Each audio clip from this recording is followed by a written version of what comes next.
Hello friends, आप सभी का 5G ऑनलाइन एजुकेशन में एक बार फिर से हार्दिक अभिनंदन है। दोस्तों, हम बात कर रहे थे रीड के बारे में, है ना। तो हमारे जो आज तक के जो भी वीडियो हो चुके हैं उनके अंदर आप सभी को जो भी कंटेंट मैंने करवाया है, आप सभी ने बहुत ही लाइक किया उनको और बहुत ही ज्यादा प्यार दिखाया अपना। इसके लिए आपको तहे दिल से एक बार फिर से हार्दिक अभिनंदन करता हूँ आप सभी का। और दोस्तों, हम बात एक चीज मैं आपको बता देता हूँ कि जो भी कंटेंट मैं यहाँ पर आपको दे रहा हूँ, जो भी कंटेंट इस प्लेटफॉर्म पर मैं आपको प्रोवाइड करवा रहा हूँ, वो सारा का सारा एनसीईआरटी है। तो आप कहीं पर भी इस चीज को दिमाग में ना लाए कि ये चीज जो है वो पता नहीं क्या है या फिर अदरवाइज है, या फिर कहीं पर भी आपको जो डाउट फील हो रहा है तो आप कमेंट सेक्शन में कमेंट कीजिए। जो भी प्रॉब्लम आप फेस कर रहे हो वो सारी की सारी प्रॉब्लम्स हुआ है, अगर आप कमेंट सेक्शन में कमेंट करेंगे तो मैं पूरी की पूरी प्रॉब्लम्स का आपके साथ सॉल्यूशन करूंगा। ठीक है, तो उम्मीद करता हूं कि आपको ये चीज जो है, जो चीज मैं करवा रहा हूं वो आपको बहुत ही अच्छी लगी होगी। आपने बहुत प्यार और सपोर्ट दिखाया, इसके लिए आपको बहुत बहुत धन्यवाद। ठीक है, तो आपका ये परिवार है। देखो, हमारा ये चैनल नहीं है, मैं आपको पहले बता देता हूँ कि हमारा पूरा सभी का परिवार है। जो भी इस वीडियो में को देख रहे हैं या फिर जो भी इस चैनल पर विजिट कर रहे हैं, उन सभी का ये परिवार है। आप सभी के सहयोग से, हमारे सहयोग से ये परिवार जो है वो आगे बढ़ेगा। और इसी उम्मीद के साथ अपन वीडियो भी कंटेंट जो है वो लगातार कंटिन्यूस पर अपलोड किए जा रहे हैं कि जिससे कि आपको आने वाले एग्जाम के अंदर पूरा प्रॉफिट हो, पूरा फायदा हो, जिससे आप हर कॉम्पिटिशन एग्जाम में अपने आप को एक बेहतर कॉन्फिडेंस के साथ आगे बढ़ सके। ठीक है, तो इसी उम्मीद के चलते हमने ये डिसाइड किया है कि आज से आपको लगभग, मैं उम्मीद करूंगा कि लगभग 2 या 3 वीडियो के थ्रू आपका जो सिलेबस जो है वो कंप्लीट कराने का पूरा प्रयास करूं। यहां मैं एक बात आपको साफ क्लियर कर देना चाहता हूं कि ये जो वीडियो जो है ये एनसीईआरटी बेस्ड है। यहाँ पर एनसीईआरटी के जो भी बच्चे हैं, 9th क्लास है या 10th क्लास के जो बच्चे हैं, आपके आस पड़ोस जो भी बच्चे, छोटे बच्चे तैयारी कर रहे हैं, जो गवर्नमेंट स्कूल में पढ़ रहे हैं, जो भारी भरकम फीस देकर के अपने आप को मतलब यहाँ तक समर्थ नहीं पाते हैं कि हम बड़ी स्कूल के अंदर या फिर बड़ी कोचिंग संस्थान में कोचिंग करके हम अपने स्टडी को कर सके, तो उन बच्चों तक वीडियो जरूर शेयर करें। उन कॉम्पिटिटर के साथ वीडियो जरूर शेयर करें जो बहुत ही बड़ी फीस दे करके, यानी कि बहुत बड़ा अमाउंट दे करके कोचिंग संस्थान में नहीं पढ़ पाते हैं। उनके लिए मेरा एक छोटा सा प्रयास है। देखिए, पैसा कमाने के बहुत लोग कमाते होंगे, है ना, पर मेरा ये प्रयास रहता है कि मैं जो भी कंटेंट यहाँ पर आपको दूं वो इतना अच्छे तरीके से दूं कि आपको ये फील होगी वास्तव में हमने कुछ ना कुछ पढ़ा है। ठीक है, और मैं एक चीज भी हम भी मानते हैं कि ये एक सोशल मीडिया के थ्रू ये आपके साथ कंटेंट शेयर हो रहा है। हो सकता है कि आपके मन में कुछ डाउट्स रह जाए, है ना, कोई भी डाउट रह जाए, तो डाउट रह जाता है तो मैं आपको बता देता हूं। अगर आपको कहीं पर भी समस्या आती है तो मैं अपने कॉन्टेक्ट नंबर दे देता हूं, आपको कॉन्टेक्ट नंबर आपके साथ शेयर कर देता हूं। ये मेरे कॉन्टेक्ट नंबर है।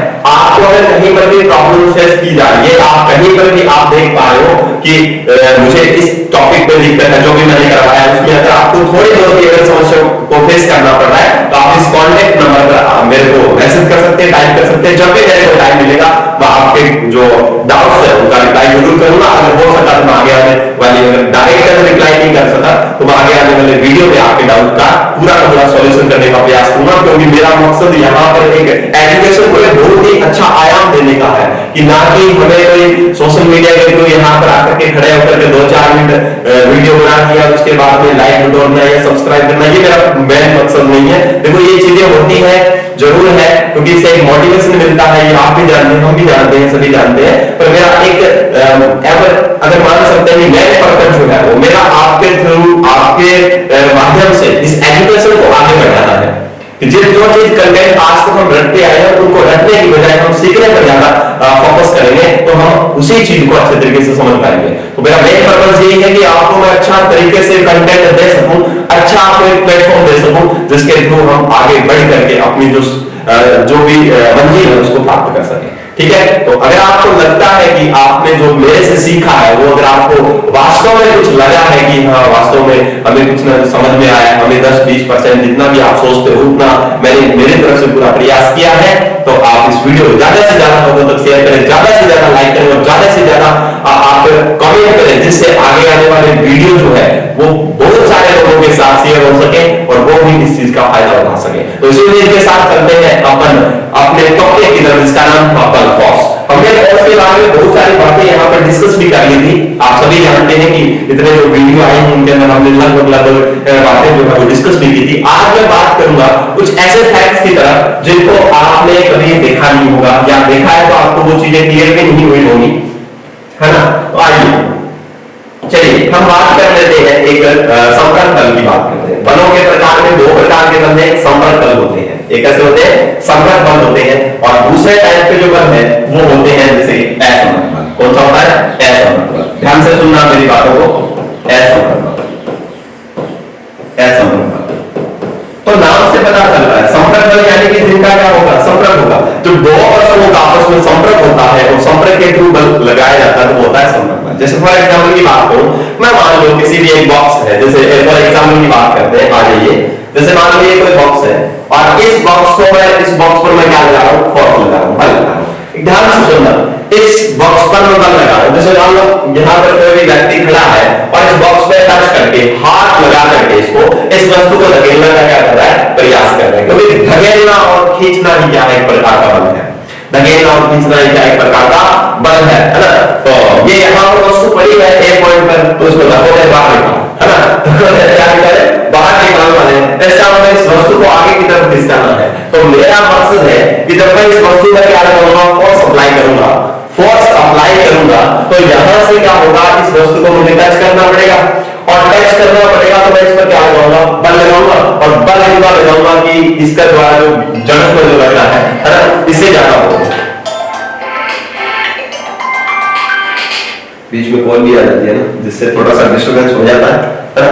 देखिए यहाँ पर ये वाली चीज समझ में आ गई कि संपर्क बल क्या चीज है? जब किसी भी वस्तु पर आप बल लगाते हो, यानी कि उसको टच कर देते हो, टच करके आप बल लगाते हो, यानी कि जब जब दो वस्तु आपस में संपर्क में आकर के, एक दूसरे के टच में आकर के जब उन पर क्या है? फोर्स अप्लाई होता है, वो होता है संपर्क बल।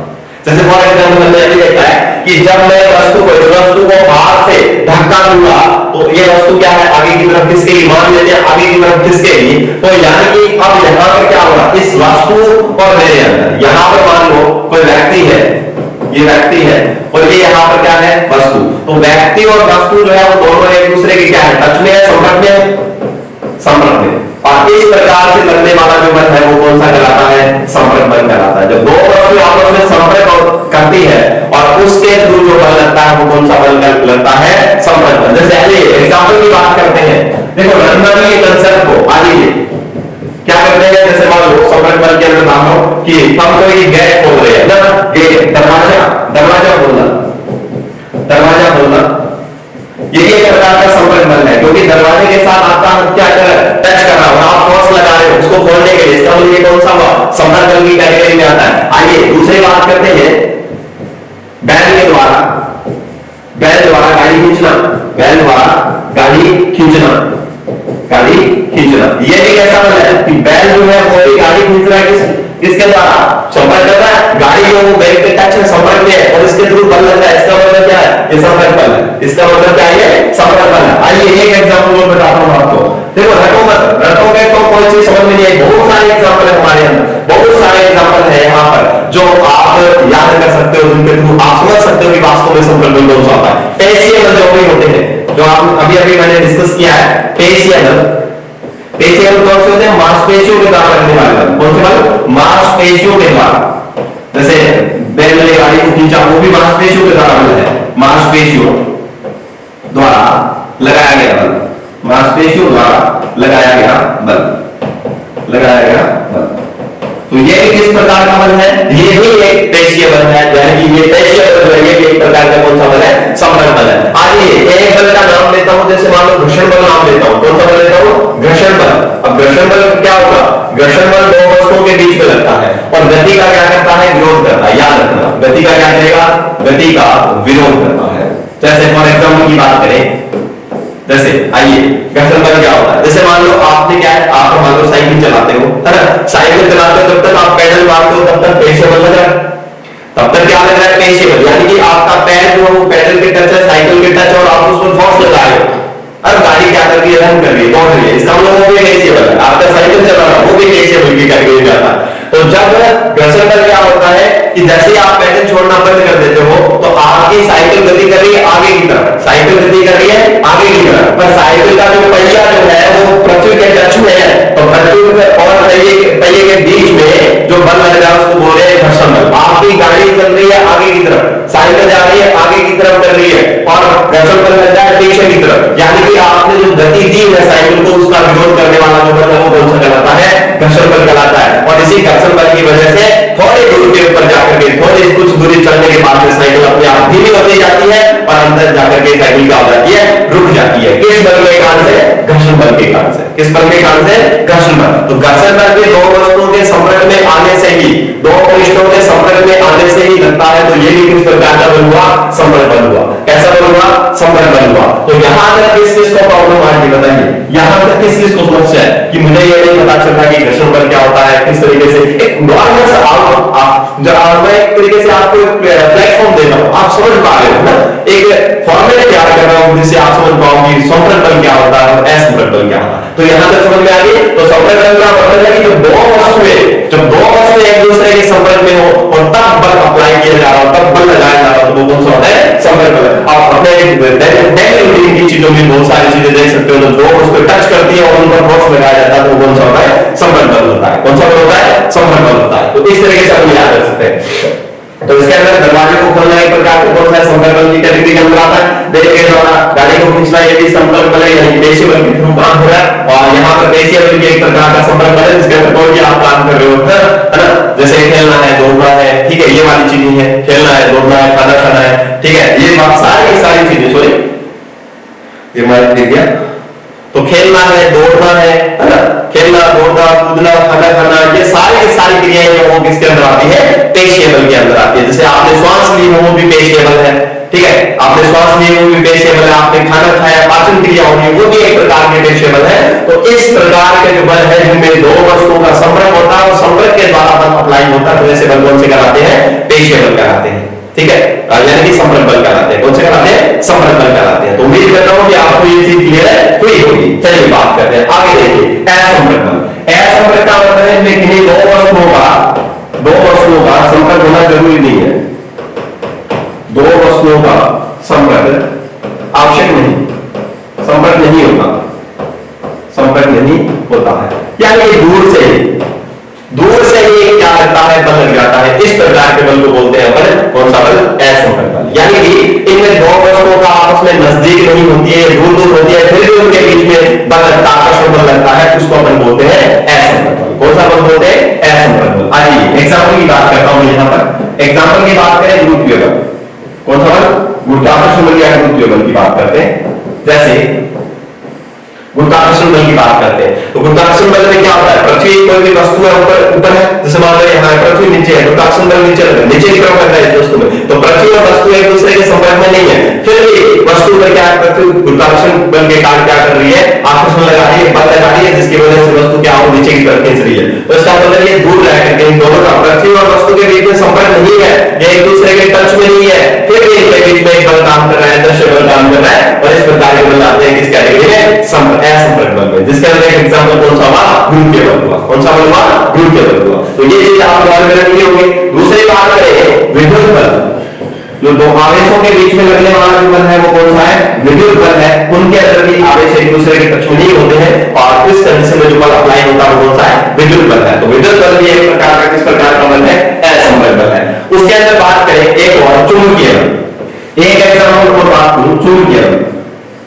चुंबकीय बल, चुंबकीय बल, चुंबकीय बल का मतलब यहाँ पर ये है कि दो चुंबक है, हमारे पास दो चुंबक है, तो दो चुंबक है तो दूर दूर रखे हुए हैं, यानी इतना भी दूर नहीं उनके बीच में अट्रैक्शन नहीं हो, मान लो थोड़ी दूरी पर रखे हुए हैं, तो उन चुंबक के बीच में भी एक अदृश्य बल काम कर रहा है, जिसको चुंबकीय बल बोलते हैं, जिसके कारण ये दोनों एक दूसरे की तरफ या आकर्षित होगी या फिर प्रतिकर्षित होगी। इसका मतलब दोनों के बीच में बल अप्लाई कर रहा है, ये दोनों टच में नहीं है, फिर भी एक दूसरे के संपर्क में नहीं है, पास चिपकी हुई नहीं है, फिर भी इनके बीच में बल काम कर रहा है। इस प्रकार के बल को क्या बोलते हैं? चुंबकीय बल। यानी कि दो चुंबकों के बीच में लगने वाले बल को चुंबकीय बल कहते हैं। और चुंबकीय बल में वस्तु का, दोनों चुंबकों का या दोनों वस्तुओं का आपस में संपर्क होना जरूरी नहीं है, जरूरी नहीं है। इसी प्रकार से विद्युत बल जो है इसके अंदर भी ऐसा ही होता है, आवेशों के बीच में जो लगने वाला बल है वो विद्युत बल है, ये भी असंपर्क बल में आता है। और गुरुत्वीय बल पृथ्वी और वस्तुओं के बीच में, ब्रह्मांड की कोई भी वस्तु, जैसे गुरुत्वाकर्षण का सार्वत्रिक नियम आपने देखा होगा, उसके अंदर भी इस तरीके का काम करता है, दो वस्तु आपस में संपर्क नहीं है, फिर भी पृथ्वी वस्तु को अपनी तरफ खींचती है, इसका मतलब कौन सा बल हुआ? गुरुत्वीय बल। इसमें भी संपर्क नहीं होता है। तो ये वाली चीजें किस किस को समझ में आएगी?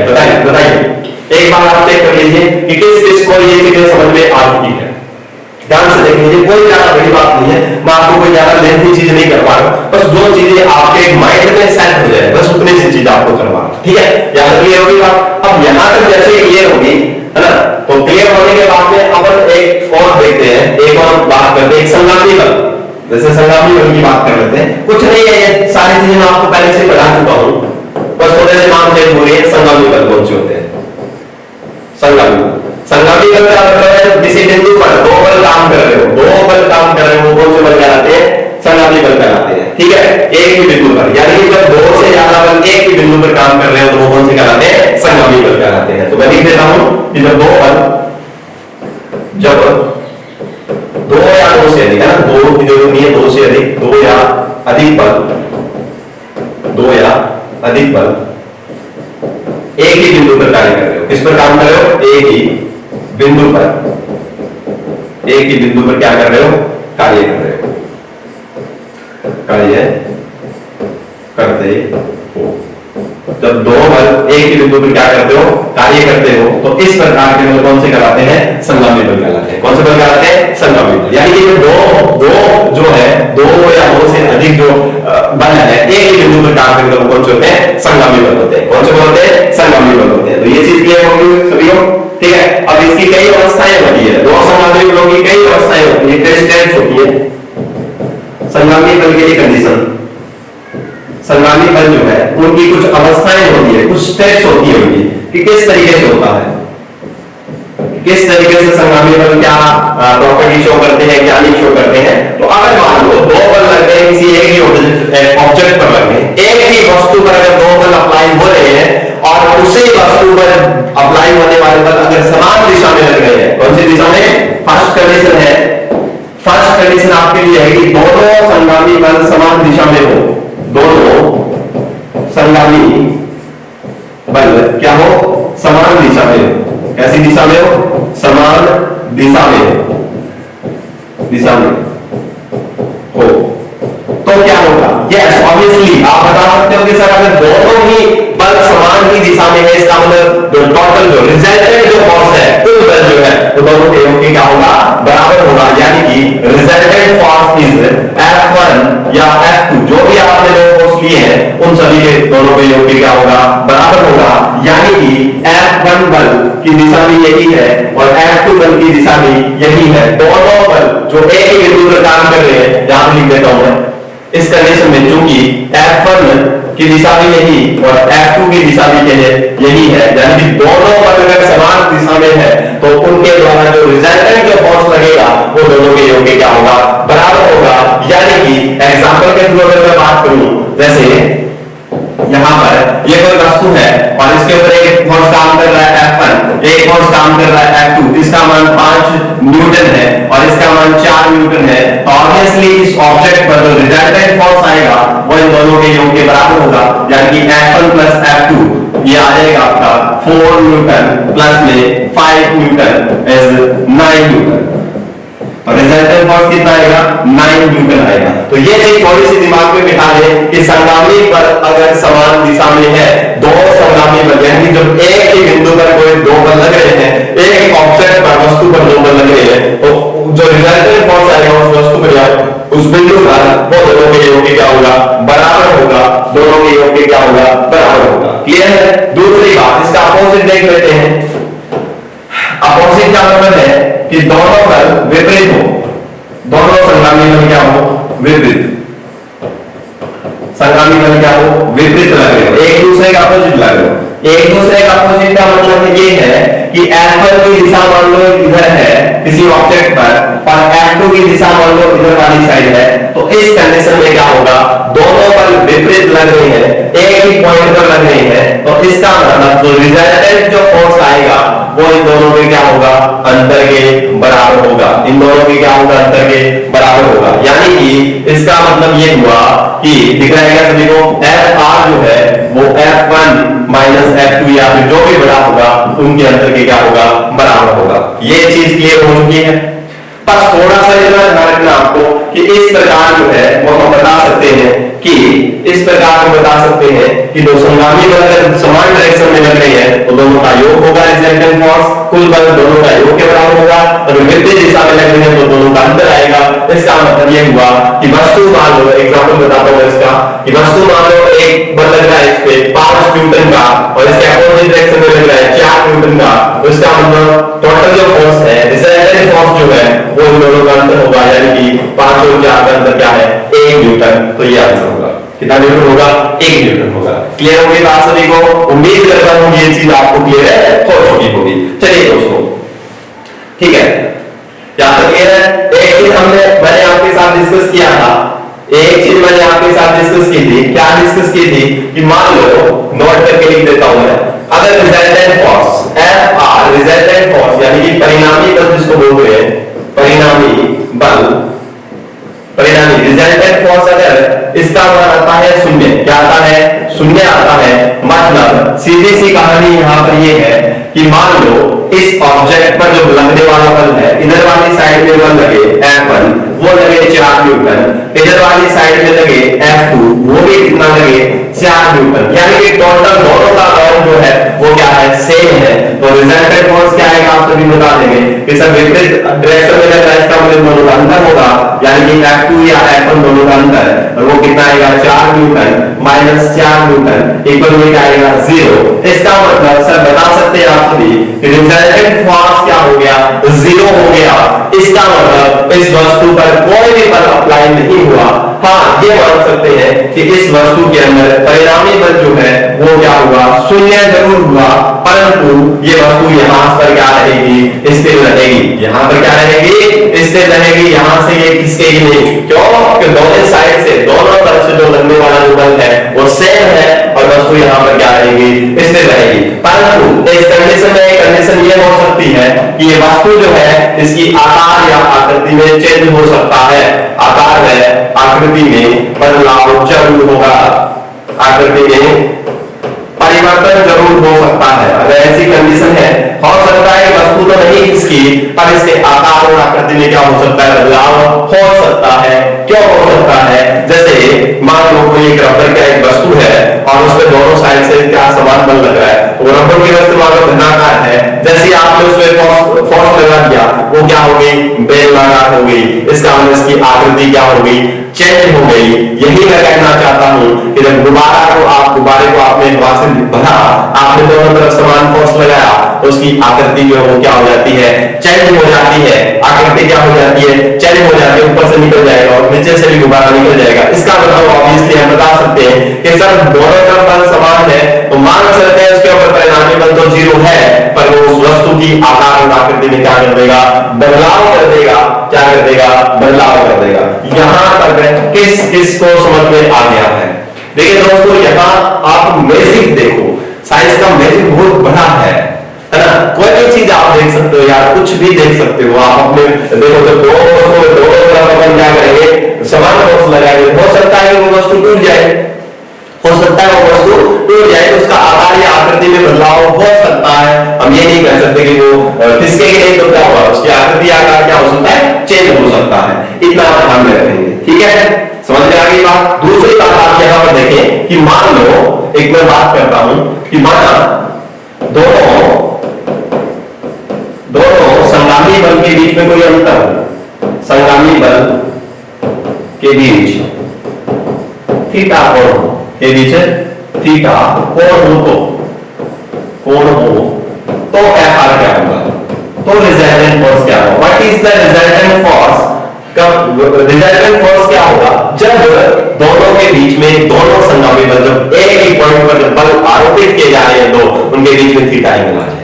क्या है, थीटा एंगल। यानी कि इस तरीके से अगर मैं बात करूं एग्जांपल के थ्रू, मान लो ये कोई वस्तु है और एक बल लग रहा है इधर की तरफ और एक बल लग रहा है इधर की तरफ, इसका मतलब F2 ये F1, इन दोनों के बीच में क्या हुआ, थीटा एंगल आ गया। अब बताओ इस पर परिणामी बल क्या होगा। तो यही कंडीशन मैं बताने का प्रयास कर रहा था कि आपको थोड़ी सी चीजें अलग सुनने में यहां पर मिलेगी। तो एक ही पॉइंट पर, एक ही बिंदु पर या एक ही वस्तु पर, एक ही ऑब्जेक्ट पर, इसको बिंदु मान सकते हो, वस्तु मान सकते हो, तो एक ही बिंदु पर लगने वाले बल आपको पता है संगामी बल होते हैं, और ये दोनों ही संगामी बल है।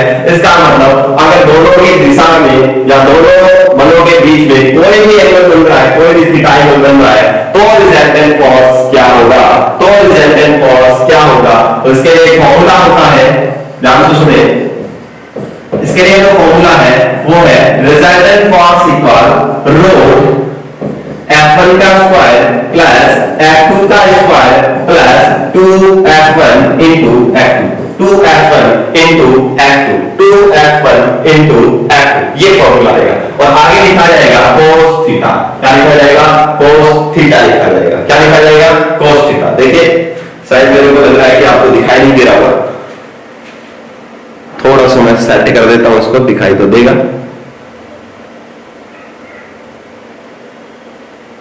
चलिए अब दिख रहा होगा सभी को, ठीक है, उम्मीद करते हैं कि आपको दिख रहा होगा।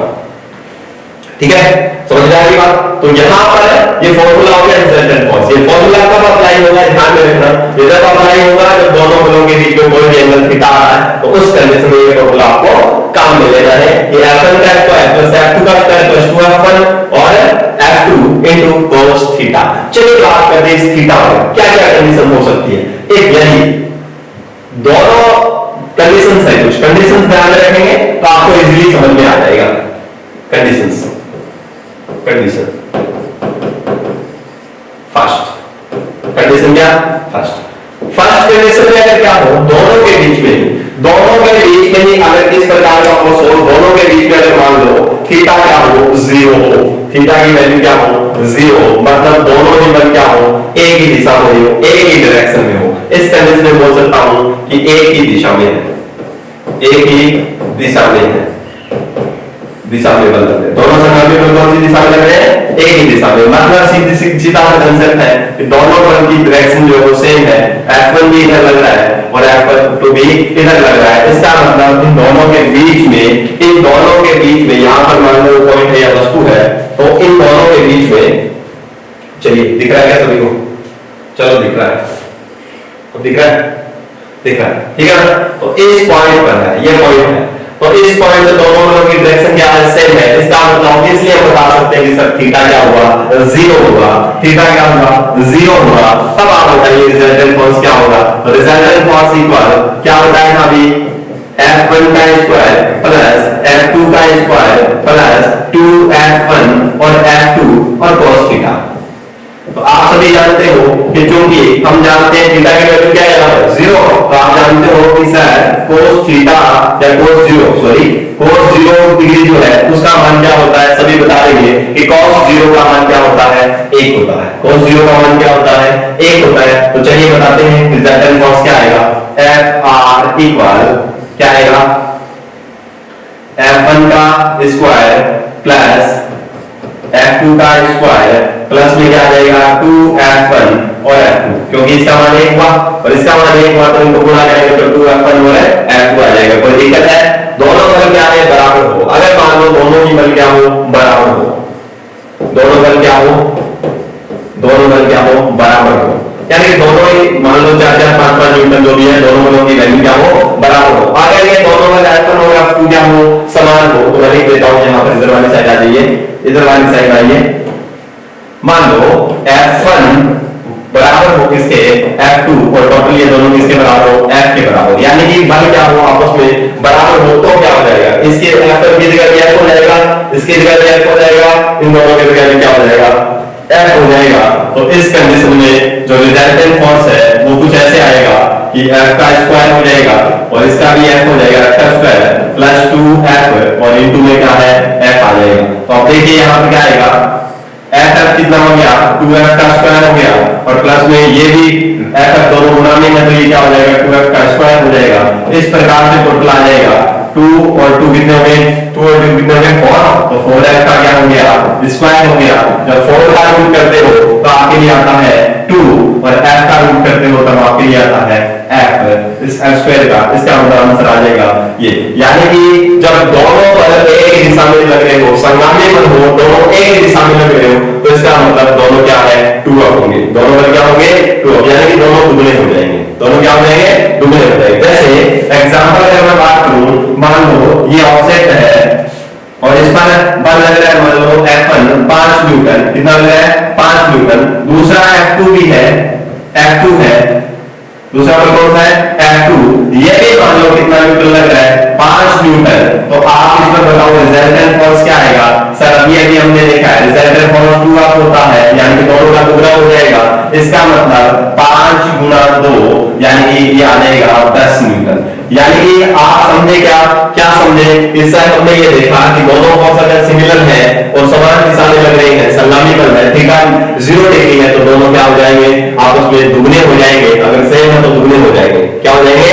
दुगने हो जाएंगे। ये चीज तो क्लियर है। अगर समान दिशा में लग रही है ना, समान दिशा में लग रही है, तो रिजल्टेंट फोर्स क्या आएगा? दोनों का योग आएगा। दोनों का क्या आएगा?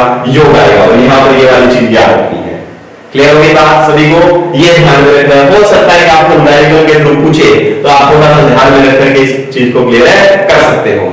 क्लियर होगी बात सभी को? कंडीशन नंबर 10 क्लियर हो गई। अगर दोनों संगामी बल एक ही दिशा में लग रहे हो तो उनके बीच में थीटा का मान 0 आएगा, और इस फॉर्मूले में पुट अप करेंगे तो cos 0 की वैल्यू 1 होती है, और यहाँ पर आपका ये चीज निकल के आ जाएगी। और मान लेता हूं अगर दोनों ही फोर्स सेम लग रहे हैं, तो दोनों फोर्स सेम लग रहे हैं तो उस कंडीशन में क्या होगा? उस कंडीशन में ये होगा। अगर सेम नहीं है तो आप इसकी वैल्यू निकाल के रिजल्टेंट फोर्स निकाल सकते हो।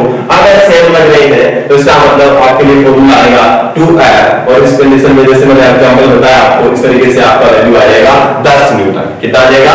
10 न्यूटन। चलिए आगे बढ़ते हैं। चलिए आगे बढ़ते हैं अपन टॉपिक की तरफ। दूसरे condition number second. Condition number क्या है? सेकंड है। तो लिख देता हूं मैं यहां पर कंडीशन सेकंड। Condition second. तो ऑब्वियसली कंडीशन नंबर सेकंड में जब हम देखेंगे तो मान लो दोनों बल क्या है? 90 डिग्री पे है। दोनों क्या है? 90 डिग्री पे, यानी कि थीटा की वैल्यू क्या है? 90 डिग्री है। कितनी डिग्री है?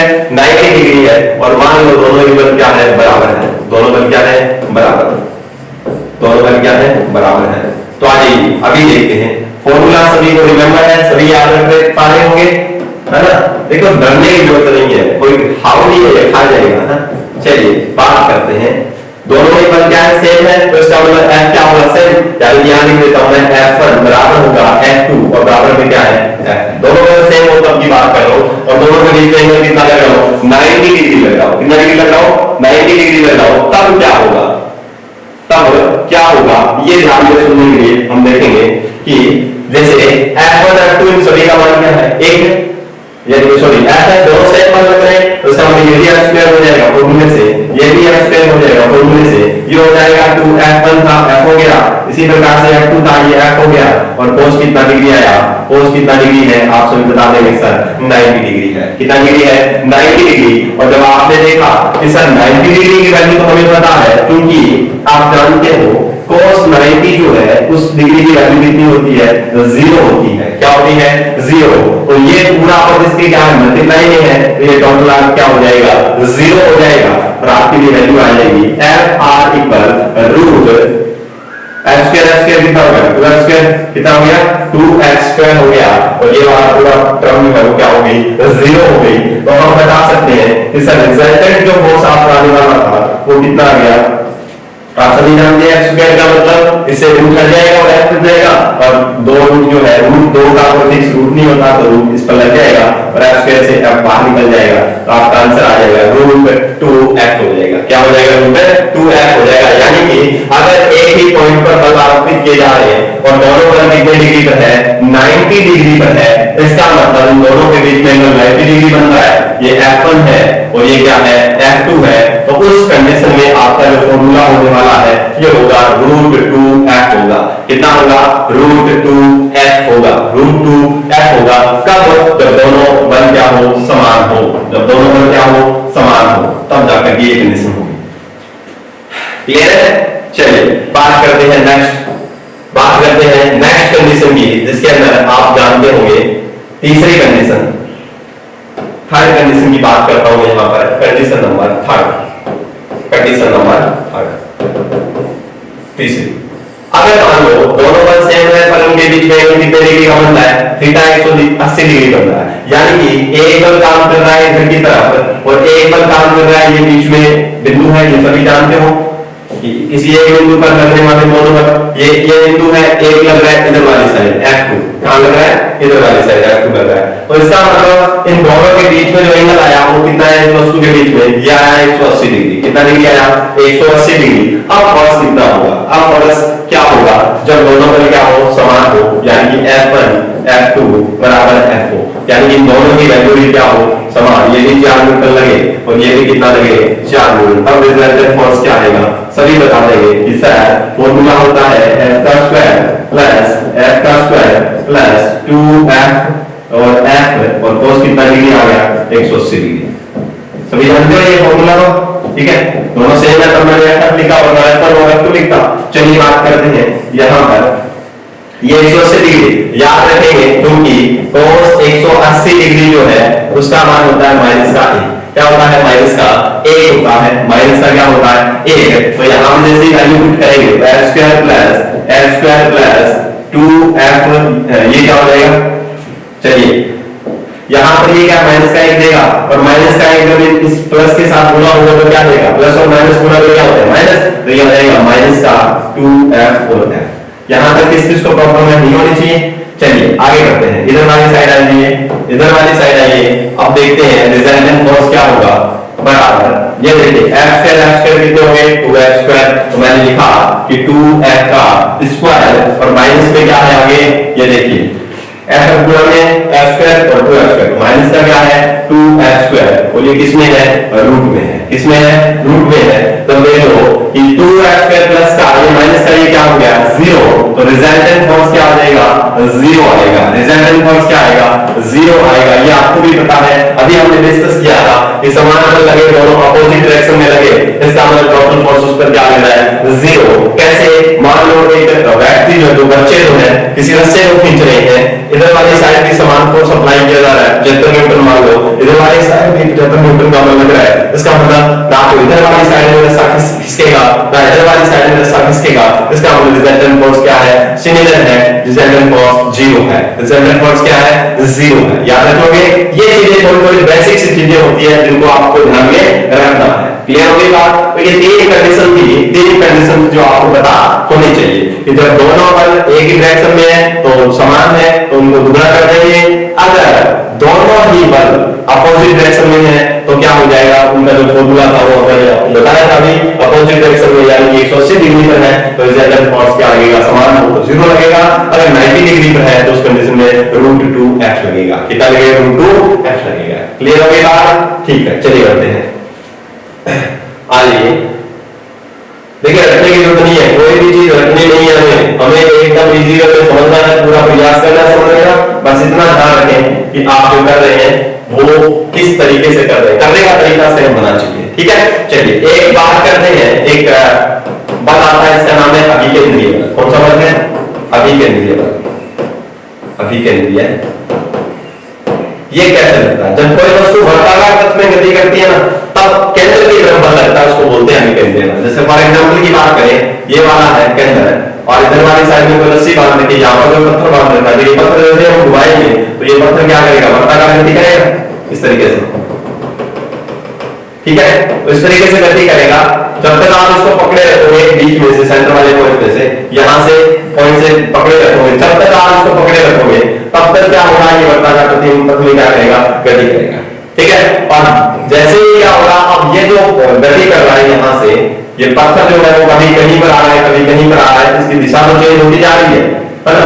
पर ये पत्थर के अंदर वाली साइड, जैसे मान लो अब यहाँ पर आ गया तो इस कंडीशन में अंदर की तरफ एक बल आरोपित होगा, यहाँ पर आ गया तो इस साइड में भी बल अंदर की तरफ लगेगा। यहाँ पर पत्थर आ जाता है तो भी इसका क्या है, अंदर की तरफ लगेगा, और यहाँ पर आ जाता है तो भी अंदर की तरफ एक बल लगेगा, और इस पोजीशन पर आने पर भी अंदर की तरफ एक बल लगेगा।